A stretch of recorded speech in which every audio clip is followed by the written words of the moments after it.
محمد وعلى آله وأصحابه أجمعين إلى يوم الدين. أما بعد، فقد قال الله تبارك وتعالى في كلامه المجيد والفرقان الحميد: أعوذ بالله من الشيطان الرجيم، بسم الله الرحمن الرحيم.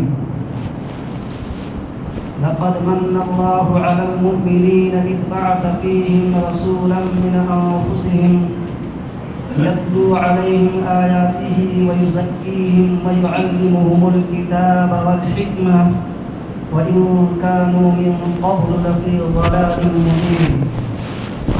وقال تعالى: لقد جاءكم رسول من أنفسكم عزيز عليه ما عنتم حريص عليكم بالمؤمنين رؤوف رحيم. وقال النبي صلى الله عليه وسلم: لا يؤمن أحدكم حتى أكون أحب إليه من والده وولده والناس أجمعين. رواه البخاري ومسلم. صدق الله العظيم وصدق رسوله النبي الكريم ونحن على ذلك لمن الشاهدين والشاكرين والحمد لله رب العالمين. محمد کی محبت دین حق شرط اول ہے. محمد کی محبت دین حق شرط اول ہے. اگر اسی میں ہے خامی تو سب کچھ نامکمل ہے. معزز سامعین کرام، بزرگان دین اور میرے نوجوان ساتھیوں، آپ سب حضرات کو معلوم ہے کہ عربی کا مہینہ ربیع الاول کا مہینہ شروع ہو گیا ہے اور اس کے کچھ دن گزر بھی گئے ہیں. ترتیب سے دیکھا جائے یہ تیسرا مہینہ ہے، محرم، صفر، ربیع الاول. میں نے پچھلے ہفتے بھی کچھ اس کے اوپر گفتگو کی تھی. ربیع الاول کا جب مہینہ آتا ہے تو ہم مسلمانوں کے دلوں میں ایک طرح کی خوشی محسوس ہوتی ہے اور کرنا بھی چاہیے، خوشی کا اظہار ہونا چاہیے. لیکن شریعت خوشی اور غم کی حد بنائی ہے. ہم ایمان والے یا ہم مسلمان کسی چیز میں آزاد نہیں ہیں. خوشی منانے میں بھی آزاد نہیں ہیں اور غمی منانے میں بھی آزاد نہیں ہیں. شریعت نے ہر ایک کے لیے ایک حد بنا دی ہے. خوشی ہو شریعت کے حدود میں رہ کر کے ہو، غمی ہو تو شریعت کے حد میں رہ کر کے غمی ہو. ربیع الاول کے معنی کیا ہوتا ہے؟ لکھا ہے کتابوں کے اندر کہ اس کے معنی بہار کے آتے ہیں. ربیع الاول یا ربیع بہار کا مہینہ. دوسری زبان میں کہہ لیجیے خوشیوں کا دن، خوشیوں کے ایام. چونکہ میرے اور آپ کے آقا تاجدار مدینہ احمد مجتبیٰ محمد مصطفیٰ صلی اللہ علیہ وسلم اس مہینے کے اندر اس دنیا میں تشریف لائے.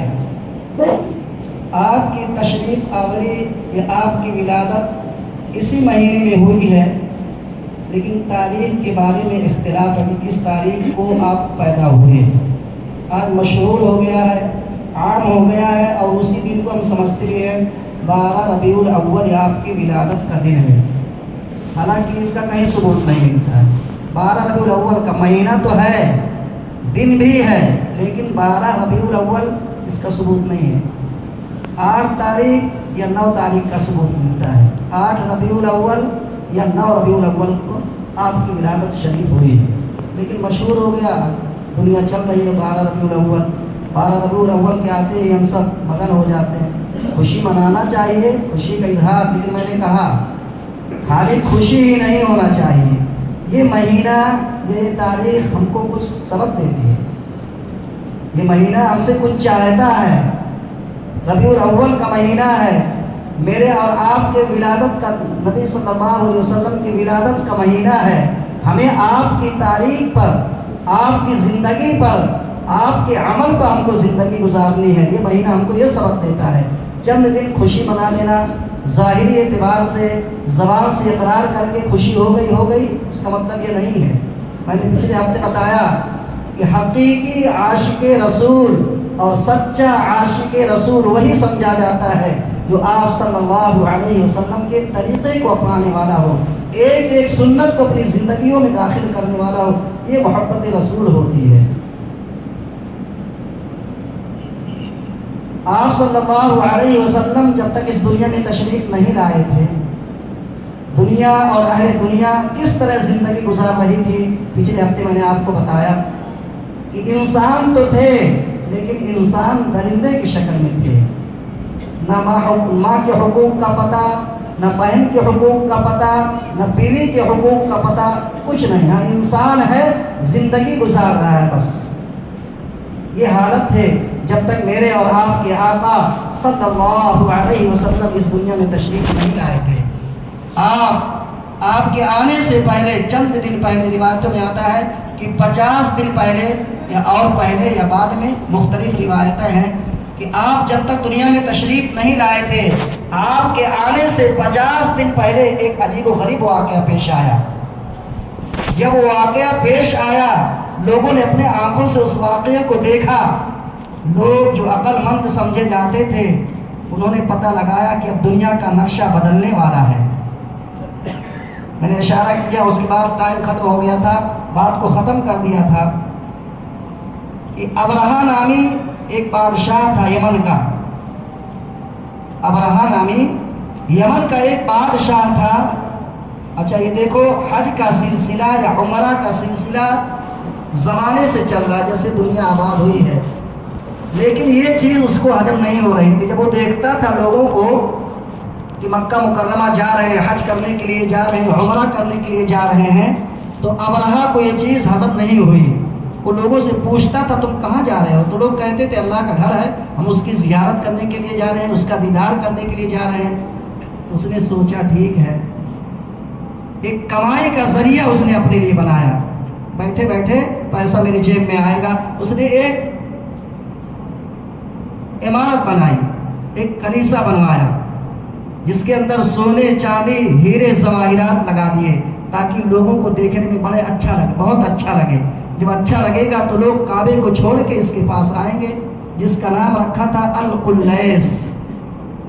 اس کا نام رکھا القلیس، اور اس کا مقصد یہی تھا کہ لوگوں کی توجہ کعبہ شریف سے ہٹ کر کے اس گھر کی طرف ہو جائے۔ جب وہ دیکھتا تھا کہ لوگ جوق در جوق خانہ کعبہ کی طرف جا رہے ہیں، دور دراز کا سفر کر کے اس کی زیارت کے لیے آ رہے ہیں، تو اس کو بڑی تکلیف ہوتی تھی، اور اس کا مقصد یہی تھا کہ لوگوں کی توجہ کو ہٹا کر کے اس گھر کی طرف کر دیا جائے۔ لیکن میرے دوستوں اور بزرگوں، اہل عرب اگرچہ اس وقت کافر تھے، مشرک تھے، بت پرست تھے، لیکن اللہ نے ان کے دل میں کعبہ کی ایسی محبت ڈال دی تھی کہ بڑی سے بڑی چیز لینے کے لیے تیار نہیں ہوتے تھے کعبہ کے مقابلے میں، کہ تم کعبہ چھوڑ دو، جو چاہو لے لو، لیکن وہ نہیں چھوڑنے کے لیے تیار ہوتے تھے۔ اور وہ ابرہہ اس لیے بنوایا تھا تاکہ لوگوں کی توجہ کعبہ سے ہٹ کر کے اس گھر کی طرف ہو جائے جو میں نے بنایا ہے۔ جب یہ بات اہل عرب کو پتہ چلی تو ایسا نہیں کہ صرف مکہ کے ہی اندر اہل عرب تھے، بلکہ پوری دنیا کے اندر پھیلے تھے۔ یمن میں بھی اہل عرب لوگ بسے ہوئے تھے، وہ رہتے تھے۔ جب یہ تدبیر اور یہ کارنامہ ابرہہ کا عوام کے اندر پھیلا کہ ابرہہ نے ایک بلڈنگ بنائی، ایک عمارت بنائی ہے نعوذ باللہ کعبہ کے مقابلے میں اپنے گھر کی عزت دینے کے لیے، تو قریش میں سے ایک آدمی جا کر کے اس کے بنائے ہوئے بلڈنگ میں اور بنائے ہوئے گھر کے اندر قضاء حاجت فرما دیا، یعنی باتھ روم کر کے آ گیا، تمہارے کعبہ کی بے حرمتی کر رہا ہے تو۔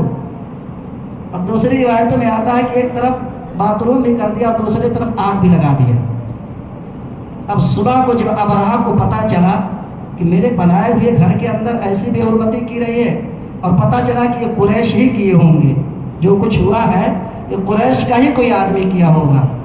اب جب صبح ہوئی تو اس نے قسم کھا لی کہ جب تک میں خانہ کعبہ کو گرا نہیں دوں گا، ڈھا نہیں دوں گا، تب تک میں سکون کی سانس نہیں لوں گا۔ اب دوسرے دن وہ لا لشکر کے ساتھ یمن سے روانہ ہوا، نعوذ باللہ خانہ کعبہ کو گرانے کے لیے، لیکن وہ گھر اللہ کا ہے، اللہ اس کی حفاظت کرے۔ جس کو اللہ رکھے اس کو کون چکھے. پوری دنیا اللہ کی عبادت کرنا چھوڑ دے، اللہ کی شان میں ذرہ برابر کمی ہونے والی نہیں ہے. اللہ کا گھر ہے، ایسے ایرو گیرو کوئی بھی آ کر کے اس کے اوپر انگلی اٹھا دے. وہ یمن سے چلا لاؤ لشکر کے ساتھ، شان شوکت کے ساتھ ہاتھیوں کا لشکر لیے ہوئے چلا. یمن سے جب نکلا تو میں کہا نا کہ وہاں بھی اہل عرب رہتے تھے، تو اس میں ایک آدمی تھا جس کا نام ذو نفر تھا. اہل عرب میں ایک آدمی تھا جس کا نام ذو نفر تھا. اس کو جب پتہ چلا کہ ابرہہ یہ خانہ کعبہ کو ڈھانے کے لیے جا رہا ہے تو اس نے اپنے عرب بھائیوں کو تیار کیا کہ ہم ابرہہ کا مقابلہ کریں گے، ہم وہاں تک نہیں جانے دیں گے، کیوں جائے گا خانہ کعبہ کو ڈھانے، ہم اس کا فیصلہ یہیں کر دیتے ہیں. اب وہ بیچارہ کچھ لوگوں کو لے کر کے سامنے تیار ہو گیا اس سے لڑائی کرنے کے لیے. لیکن چونکہ اللہ تبارک و تعالیٰ کو ابرہہ کی رسوائی اور ابرہہ کی شکست پوری دنیا میں پھیلانا تھا، عام کرنا تھا، کیسے ذلیل ہوا ابرہہ، کیسے رسوا ہوا. اس لیے وہاں تو ابرہہ کی جیت ہو گئی. ذو نفر اپنے ساتھ جو رکھے تھے لوگوں کو اس کے مقابلے کے لیے ذو نفر وہاں ہار گئے. اس کا مقصد یہی تھا کہ اللہ اس کو ذلیل کر، اگر وہیں ابرہہ ہار جاتا تو آئی گئی بات ختم ہو گئی، کسی کو پتہ ہی نہیں چلتا کیا ہوا. اس وجہ سے اللہ نے اس کو وہاں غالب کر دیا اور آگے چلا. پھر وہاں بھی اہل عرب کا ایک قبیلہ تھا، قبیلہ خثعم کے نام سے، قبیلہ خثعم کے نام سے قبیلہ تھا، اور اس قبیلے کا سردار نفیل بن حبیب تھا. نفیل بن حبیب اس قبیلے کا سردار. جب وہاں ابرہہ پہنچا تو ان سے بھی مقابلہ کرنے لگا، وہاں بھی جیت گیا اور قریب آیا. طائف کے قریب جب پہنچتا ہے ابرہہ لاؤ لشکر کے ساتھ، طائف کے قریب جب پہنچتا ہے تو طائف والوں کو تو پہلے سے معلوم ہو گیا ہے کہ 2 جگہ یہ جیت چکا ہے، یہ غالب آ چکا ہے. اب طائف والے کہتے ہیں ہم اس سے مقابلہ کریں گے تو ہم بھی ہار جائیں گے.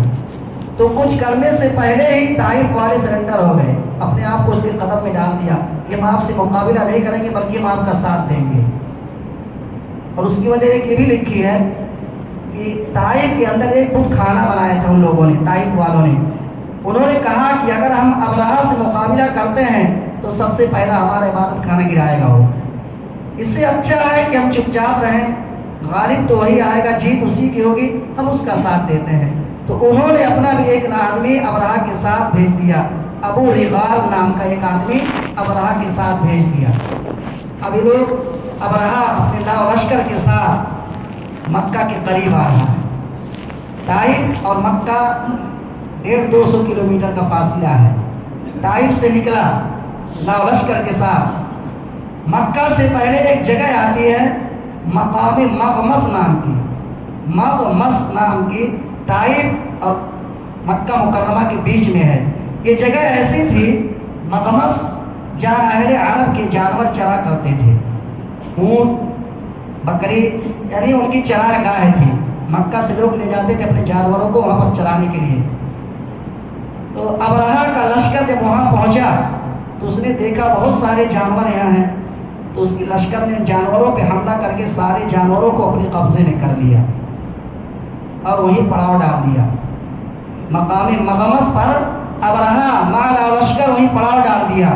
دوسرے دن صبح اس نے اپنا ایک قاصد حناطہ نام کا بھیجا مکہ مکرمہ میں کہ جاؤ قریش کے سرداروں سے کہہ دو کہ ہمارا بادشاہ آ رہا ہے، تم سے لڑائی نہیں کرے گا، تم سے اور کوئی کام نہیں، صرف تمہارے خانہ کعبہ کو گرانے کے لیے آ رہا ہے. ابرہہ نے اپنا ایک قاصد بھیجا حناطہ نام کا، جاؤ اہل قریش سے کہہ دینا کہ میں آ رہا ہوں اور ان کے خانہ کعبہ کو گراؤں گا، اور اگر وہ اس بیچ میں آئیں گے تو ان کو بھی ختم کر دوں گا. اب وہ جو حناطہ نامی آدمی مکہ مکرمہ کے اندر پہنچا، جس کے پاس جا رہا ہے بات کرنے کے لیے، تو سب لوگ عبد المطلب کا پتہ بتا رہے کہ بھائی عبد المطلب سے بات کر لی، چونکہ وہ قوم کے سردار تھے، خانہ کعبہ کے متولی تھے، بڑے تھے، اس لیے کوئی آدمی اس سے بات کرنا گوارا نہیں. سب نے کہہ لیا جا عبد المطلب ہمارے سردار سے بات کر لو. وہ حناطہ نامی شخص عبد المطلب کے پاس پہنچا اور کہا کہ ہمارا بادشاہ آ رہا ہے، آپ لوگوں سے لڑائی جھگڑا نہیں کرے گا بلکہ آپ کے خانہ کعبہ کو گرائے گا. تو عبد المطلب نے کہا بھائی ٹھیک ہے، ہم اس سے لڑائی نہیں، ہم بھی نہیں لڑائی کر سکتے ہیں، ہمارے پاس اتنی طاقت بھی نہیں ہے، اتنی فوج بھی نہیں ہے کہ اب ابرہہ کا مقابلہ کریں، لیکن ہم ایک بات کہتے ہیں، سن لینا، یہ جو گھر گرانے کے لیے وہ آ رہا ہے اللہ کا گھر ہے۔ اس کا گھر ہے، اللہ کا گھر ہے، جس کو اس کے حبیب، اس کے خلیل حضرت ابراہیم اور ان کے لخت جگر حضرت اسماعیل علیہ السلام نے بنایا ہے۔ اللہ کے گھر کو گرانا چاہے یا اللہ سے لڑائی لڑنا چاہے، اللہ سے جنگ کرنا چاہتا تو آ جائے، ہم کچھ نہیں کہیں گے۔ جب وہ قاصد یہ بات سنا تو عبد المطلب سے کہا کہ آپ ہمارے ساتھ چلیے اور ہمارے بادشاہ ابرہہ سے آپ بات کیجیے۔ عبد المطلب نے کہا چلو ٹھیک ہے میں چلتا ہوں۔ لکھا ہے کہ عبد المطلب اس قاصد کے ساتھ چلتے ہیں اور ابرہہ جہاں پر اپنا قیام کیا ہوا تھا وہاں پر پہنچتا ہے۔ عبد المطلب کے پہنچنے سے پہلے اللہ نے ابرہہ کے دل میں عبد المطلب کا ایسا رعب ڈال دیا تھا کہ جیسے ہی ابرہہ عبد المطلب کو دیکھتا ہے اپنی کرسی چھوڑ دیتا ہے۔ ابھی کچھ نہیں ہوئی، بات چیت بھی نہیں، کبھی دیکھا بھی نہیں، لیکن دور ہی سے ابرہہ عبد المطلب کو دیکھتا ہے تو اپنی کرسی چھوڑ دیتا ہے، اپنی کرسی پہ عبد المطلب کو بیٹھاتا ہے اور خود نیچے بیٹھ جاتا ہے۔ پھر قاسم کے ذریعے بات کرواتا ہے کہ پوچھو عبد المطلب کیوں آئے ہمارے پاس؟ حضرت عبد المطلب نے کہا بھائی دیکھو، جس جگہ پر آپ قیام فرما رہے ہیں وہاں ہمارے جانور چل رہے تھے، ان جانوروں میں ہمارے 200 اونٹ تھے، میرے خود کے اونٹ تھے، مکہ والوں کے نہیں، ان کے جانور جو تھے صرف اور صرف میرے 200 اونٹ تھے۔ ان اونٹوں کو آپ کے لشکریوں نے پکڑ لیا ہے، میں اس لیے آیا ہوں کہ میرے جانوروں کو چھوڑ دیا جائے اور کچھ نہیں۔ ابرہہ نے جب یہ بات سنی تو اس کا کان کھڑا ہو گیا، اب تو سردار ہیں، آپ کے سامنے کچھ بات ہوئی کہ میں آپ کے کعبہ کو اللہ کے گھر کے گرانے آیا ہوں، آپ کو تو اس کی سفارش کرنی چاہیے تھی، آپ جانوروں کی سفارش لے کے آئے ہیں۔ کیا کہا اس نے؟ میں یہ تو یہ سمجھ رہا تھا آپ یہ کہیں گے کہ بادشاہ سلامت اللہ کے گھر کو مت گرائیے، اللہ کا گھر ہے، میں یہ سمجھ کے بیٹھا تھا، اور آپ جانور جیسی چیز کی بات کرنے میرے پاس آئے ہیں۔ عبد المطلب نے کہا کان کھول کر کے سن لو، یہ اونٹ میری ملکیت میں ہے، میں ان کا مالک ہوں، ان کی حفاظت میرے ذمہ ہے، یہ گھر کسی اور کا ہے، جس گھر کا مالک اللہ ہے وہ خود اس کی حفاظت کرے گا، ہمارے اور آپ کی ضرورت نہیں ہے۔ یہ کہہ کر کے واپس آ گیا، جانور دے دیا۔ لکھا ہے روایتوں میں عبد المطلب اور ان کے ساتھ کچھ اور سردار تھے، ابرہہ سے اتنی بات کر کے واپس آئے اور خانہ کعبہ کے پاس جا کر کے خانہ کعبہ کا دروازہ پکڑ کر کے اللہ سے خوب دعائیں۔ میں نے کہا نا کہ اگرچہ وہ کافر تھے یا مشرک تھے، بت پرست تھے، لیکن اللہ کو مانتے تھے، اللہ کے گھر کی محبت ان کے دلوں میں ایسی رس بچ گئی تھی کہ جان دینا قربان کر دیتے تھے، لیکن اللہ کے گھر پہ آنچ آ جائے اس کو برداشت نہیں کیا۔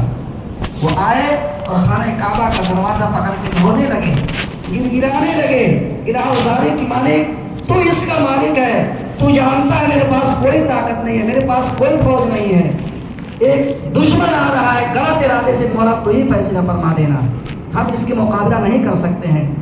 کچھ دیر دعائیں کرنے کے بعد ان کو تو اللہ کی ذات پہ یقین تھا، ان کو معلوم تھا کہ اس گھر کے اوپر جو انگلی اٹھائے گا اللہ اس کے اوپر عذاب ضرور مسلط کرے گا، یقین تھا ان کو، اس لیے انہوں نے دعائیں کی۔ دعا کرنے کے بعد خود اور کیا کہتے ہیں کعبہ کے یا مکہ کے سرداروں کو لے کر کے کہا تم اپنے پہاڑوں پہ چڑھ جاؤ، اپنے اپنے گھروں کو خالی کر کے پہاڑوں پہ چڑھ جاؤ، اس لیے کہ اللہ کا عذاب تو ضرور آئے گا۔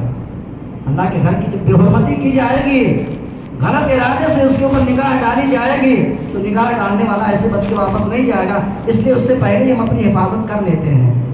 لکھا ہے کہ مکہ کے سردار اپنے اپنے گھروں کو لوگ لے کر کے پہاڑوں پہ چڑھ گئے۔ اب دوسرے دن جب صبح ہوئی تو ابرہہ لشکر کے ساتھ، ہاتھیوں کے ساتھ نعوذ باللہ خانہ کعبہ کو گرانے کے ارادے سے چلا کہ آج میں اس کا کام تمام کر دیتا ہوں۔ ہاتھیوں کا لشکر سے نہیں لیا تھا کہ ہاتھی بڑی مضبوط ہوتی ہے، سب کو معلوم ہے، ہاتھیوں کے ذریعے خانہ کعبہ کے پلروں کو گراؤں گا۔ آج کی طرح مشین تو تھی نہیں، کاٹ کاٹ کر کے بڑی سی بڑی بڑی مٹی میں ملا دی جاتی ہے، تو ہاتھیوں کو اس لیے رکھا تھا کہ ان کے اندر طاقت زیادہ ہوتی ہے، ان کے گلے میں رسی باندھ کر خانہ کعبہ کو کھینچوا دوں گا۔ اور خود جس ہاتھی پہ بیٹھ کے آ رہا تھا، بڑا خوبصورت، بڑا مضبوط، مشہور ہاتھی جس کا نام محمود تھا، محمود نامی ہاتھی پہ سوار ہو کر کے وہ آگے بڑھا. اللہ کی شان دیکھو، اللہ کی مدد وہیں سے شروع ہو جاتی ہے. جس ہاتھی پہ وہ بیٹھا اور یہ ارادہ کر کے کہ میں چلو نعوذ باللہ خانہ کعبہ کو گراؤں، ہاتھی اٹھ ہی نہیں رہا ہے. ہاتھی یمن سے طائف تک آیا، طائف سے مقام مغمس تک آیا، لیکن جب وہاں سے آگے خانہ کعبہ کی طرف چلنا ہوا، مکہ مکرمہ کی طرف چلنا ہوا، تو ہاتھی آگے چل ہی نہیں رہا. اس کو لاکھ اٹھانے کی کوشش کی گئی، تیر مارے گئے، برچھے مارے گئے، لیکن وہ ٹس سے بس بھی نہیں ہوا. اب یہی اس کو سمجھ جانا چاہیے تھا، لیکن جس کی قسمت میں بدبختی لکھی ہے وہ آخری سانس تک ایسے ہی رہتا ہے. راستے میں نفیل بن حبیب کو جو پکڑا تھا، اس نے راستہ دکھانے کے لیے، دوسرے قبیلے کے سردار تھے. نفیل بن حبیب اس ہاتھی کے کان میں جا کر کہتے ہیں کہ دیکھ، اگر تو اپنی سلامتی چاہتا، ہاتھی کو کہتے انسان کو نہیں، ہاتھی کے کان میں جا کر کے کہتے ہیں کہ اگر تو سلامتی چاہتا ہے، اپنی جان محفوظ رہنا چاہتا ہے، تو ہرگز اپنے قدم کو مت اٹھانا، جہاں سے آیا وہیں سے پیچھے چلے جانا، ورنہ تیری خیر رہے گی نہیں. اللہ کو منظور، اللہ نے کہا، ہاتھی کو سمجھایا، ہاتھی اٹھنے کو تیار نہیں. مکہ کے علاوہ، خانہ کعبہ کے علاوہ جدھر بھی اس کو چلاتے چلتی، شمال کی جانب چلتی، مشرق کی جانب چلتی، لیکن خانہ کعبہ کی طرف نہیں جاتی. اس کو ادھر چلایا جاتا بیٹھ جاتی. اب وہ ہاتھی کچھ بھی نہیں کر سکا، نہ اٹھا نہ وہ لشکر اٹھا. اتنے میں اللہ تبارک و تعالیٰ اب چڑیوں کے جماعت کی جماعت بھیجتا ہے. ابھی خانہ کعبہ کی طرف پہنچے بھی نہیں کہ اللہ کی فوج آنا شروع ہو گئی. جسے مشہور ہے نا کہ ابابیل پرندوں کو اللہ نے بھیجا، اور ایک دو نہیں بلکہ جھنڈ کے جھنڈ. وَأَرْسَلَ عَلَيْهِمْ طَيْرًا أَبَابِيلَ، سورہ فیل، آپ اس کی تفسیر دیکھیے، پورا واقعہ اس کے اندر ملے گا. تو اللہ تبارک و تعالیٰ نے اس کی طرف پرندوں کو بھیجا، اور پرندے کبوتر سے چھوٹے تھے، ان کے پنجے سرخ تھے. ہر پرندے کے ساتھ 3 کنکری تھی، ایک چونچ میں رہتی اور 2 کنکری دونوں پنجوں میں رہتی. گول کا گول، جماعت کے جماعت، جانے کتنے پرندے اللہ نے بھیجے. اب وہ پرندے جو کنکری لیے تھے، آج کی ریوالور کی گولی وہ کام نہیں کر سکتی، جو چھوٹی سی پتھر ہی کرتی تھی. لکھا ہے کہ جو پتھر جس کے اوپر گرنا تھا اس کا نام بھی اس کے اوپر لکھا تھا. اور وہ کنکری وہ کام کرتی تھی کہ اگر سر کے اوپر پڑتی تھی، پورا جسم پھاڑتے ہوئے زمین پہ آ جاتی تھی. جب یہ عذاب اور یہ تکلیف انہوں نے دیکھا تو وہیں سے پھر بھاگنا شروع ہو گئے. ابھی وہاں تک نہیں پہنچے، وہیں سے پھر 1 2 3 ہونا شروع ہو گئے. کچھ تو بھاگے، کچھ وہیں ختم ہو گئے، کچھ وہاں رہ گئے، لیکن جو لوگ وہاں گئے تھے کوئی بچا نہیں. ابرہہ کو میں نے کہا کہ اس کی رسوائی اللہ کو سب کو دکھانا تھا، اس لیے فوراً اس کی موت وہاں نہیں ہوئی، بلکہ بعد میں کچھ دنوں کے بعد اللہ نے اس کے جسم میں ایک ایسی بیماری ڈال دی کہ اس کے جسم کا ایک ایک حصہ سڑنے لگا، سڑ کر کے گرنے لگا. آخری وقت میں جب اس کا انتقال ہوا، مرا ہو، تو اس کے گھر والے کو اس پہ ہاتھ نہیں لگائے، بلکہ دوسرے جگہ سے لوگوں کو بلا کر کے اسے کڑے میں ڈلا دیا گیا. تو یہ واقعہ آپ صلی اللہ علیہ وسلم کی ولادت سے پہلے ہوا. جب یہ واقعہ پیش آیا تو لوگ سمجھ گئے، جو اس وقت تھے، کچھ بھی تھے، کوئی بھی تھے. جب یہ چھوٹا سا واقعہ پیش آیا تو لوگوں نے یہ پتہ لگایا کہ لگتا ہے کوئی اللہ کا نیک بندہ دنیا میں تشریف لانے والا ہے، جو خانہ کعبہ کو بت پرستی کی گندگیوں سے دور کرے گا، خانہ کعبہ کی شان کو بلند کرے گا. عزت و عظمت میں دنیا کا کوئی گھر اس کا مقابلہ نہیں کر سکتا ہے. جیسے خزاں کے بعد بہار آتی ہے، بارش آنے سے پہلے اللہ ٹھنڈی ہواؤں کو چلاتا ہے، پتہ لگتا ہے کہ بارش آنے والی ہے. میرے اور آپ کے آقا تاجدار مدینہ جناب محمد رسول اللہ صلی اللہ علیہ وسلم کی دنیا میں نہیں آئے، یہ واقعہ پیش آیا. آپ کے آنے سے پہلے کچھ ایسے واقعات پیش آ رہے تھے، کچھ ایسی چیزیں نظر آ رہی تھیں جس سے دنیا والوں کو یہ بتایا جا رہا تھا کہ ظلم و ستم کا دور ختم ہونے والا ہے، رحمت کی بارش، رحمت للعالمین کی ذات آنے والی ہے. اور کیوں نہ آتی، جس کے آنے کی دعا حضرت ابراہیم علیہ السلام دی تھی، حضرت اسماعیل علیہ السلام نے دی تھی. اور اس رحمت للعالمین کی ذات کا آنے کا انتظار یہودیوں کو بھی تھا اور نصرانیوں کو بھی تھا کہ کوئی نیک انسان آنے والا ہے. میں 2 قدم آگے بڑھ کر کہتا ہوں کہ آپ صلی اللہ علیہ وسلم کی رحمت للعالمین ذات کا انتظار ان یتیم بچوں کو بھی تھا جن کے سر پہ کوئی شفقت کا ہاتھ رکھنے والا نہیں تھا، ان ان بیواؤں کو بھی آپ کا انتظار تھا جن کے دامن پر بیوگی کے علاوہ کوئی دوسرا داغ نہیں تھا، لیکن اہل دنیا کی نظر میں یہ داغ اتنا برا تھا کہ انسانوں کے حقوق سے ان کو محروم کر دیا جاتا تھا، عورتوں کو۔ آپ صلی اللہ علیہ وسلم کا انتظار ان معصوم بچیوں کو بھی تھا جنہیں زندہ درگور کر دیا جاتا تھا۔ آپ کا انتظار ان مظلوموں کو بھی تھا جن کے لیے دستگیری کرنے والا کوئی نہیں تھا۔ آپ صلی اللہ علیہ وسلم کا انتظار پہلوان کو بھی تھا جو گناہوں سے بھر چکے تھے۔ آپ صلی اللہ علیہ وسلم کا انتظار آسمان کو بھی تھا جس کی آنکھ توحیدی سجدہ کرنے والوں کو دیکھنے کے لیے ترس گئی تھی۔ آپ صلی اللہ علیہ وسلم کا انتظار شمس و قمر کو بھی تھا جن کی روشنی سے فائدہ اٹھانے والا کوئی مسلمان نہیں تھا۔ ہر چیز کو آپ کا انتظار تھا، دنیا والوں کو بھی آپ کا انتظار تھا، انسانوں میں بھی آپ کا انتظار تھا، جناتوں میں بھی آپ کو انتظار تھا، اور ان فرشتوں کو بھی آپ کا انتظار تھا جو گناہ لکھتے لکھتے تھک چکے تھے۔ آخرکار وہ انتظار کی گھڑی آ گئی۔ 570 عیسوی 13 اپریل انتظار کی گھڑی ختم ہونے والی۔ ربیع الاول کے مہینے میں جیسا کہ میں نے کہا 8 یا 9 تاریخ کو بی بی آمنہ کے گھر میں وہ شخصیت آ گئی جس کا پوری دنیا کو انتظار تھا۔ وہ انسان آ گیا جس پر انسانیت کی معراج ختم ہو جاتی ہے۔ ربیع الاول کے مہینے میں وہ آقا آ گئے جس کی غلامی پر ہزاروں آقا قربان کیے جا سکتے ہیں۔ وہ مسیحا آ گیا جو بے شمار ظاہری اور باطنی بیماریوں کو نجات دینے والا تھا۔ میرے دوستوں اور بزرگوں، آپ صلی اللہ علیہ وسلم کی ولادت کا دن یہ تاریخ انسانیت میں سب سے مقدس، متبرک، روشن ترین دن تھا جس دن آپ دنیا میں تشریف لائے۔ آپ صلی اللہ علیہ وسلم خود ہی فرما رہے ہیں، مسند احمد کی روایت ہے کہ میں ابھی مادر شکم میں تھا، ماں کے پیٹ میں تھا، ابھی دنیا میں نہیں آیا۔ میری ماں نے خواب دیکھا، بی بی آمنہ نے خواب دیکھا کہ ان کے جسم سے ایک نور نکلا ہے جس کی وجہ سے شام تک کے محلات روشن ہو گئے۔ نور نکلا مکے کے اندر، نہ جانے کتنے ہزار کلومیٹر تک اس نور کی روشنی پھیلی۔ لکھا ہے کہ اس نور سے اشارہ اس طرف تھا کہ آپ صلی اللہ علیہ وسلم کے واسطے سے اللہ تبارک و تعالی مخلوق خدا کو ہدایت دینے والا تھا، کفر شرک کا دور ختم ہونے والا تھا، اور اللہ کی رحمت ہو اس نور پر جس نور سے بہت سارے نور ظاہر ہونے والے تھے۔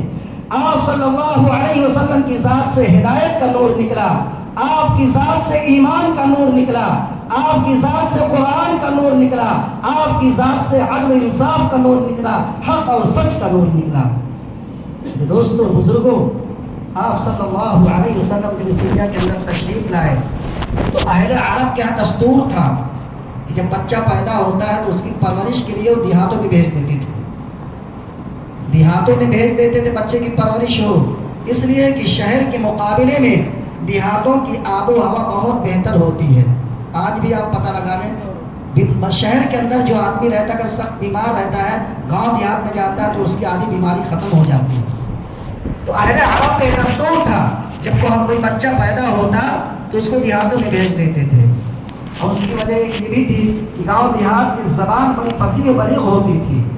اہل عرب کو معلوم تھا کہ دیہاتوں کی زبان بڑی فصیح بلیغ صاف ستھری ہوتی ہے، اور اس وقت قبیلہ بنو سعد جو مکہ مکرمہ سے 1.5 کلومیٹر کی دوری پر ایک بستی ہے جس کا نام قبیلہ بنو سعد ہے، وہاں کی عورتیں بچوں کی پرورش کرتی تھیں، ان کی زبان بڑی فصیح و بلیغ ہوتی تھی۔ تو وہاں کی کچھ عورتوں نے ارادہ کیا کہ ہم مکہ مکرمہ چلتے ہیں اور وہاں سے کچھ بچوں کو لے کر کے ہم آئیں گے، پرورش کریں گے، پھر ہم کو انعام ملے گا۔ اور اس زمانے میں وہاں قحط بھی پڑا تھا، قبیلہ بنو سعد میں بڑا زبردست قحط پڑا تھا۔ پریشانی کو دور کرنے کے لیے کچھ عورتوں نے مشورہ کیا کہ ہم چلو مکہ مکرمہ چلتے ہیں اور وہاں سے چھوٹے چھوٹے بچوں کو لائیں گے، ان کی پرورش کریں گے، ان کو کھلائیں گے پلائیں گے، جب بڑے ہو جائیں گے تو ان کے والدین سے ہم کو انعام ملے گا۔ انشاءاللہ جو بات ہے آئندہ اللہ تعالیٰ کہنے سننے زیادہ عمل کی توفیق عطا فرمائے۔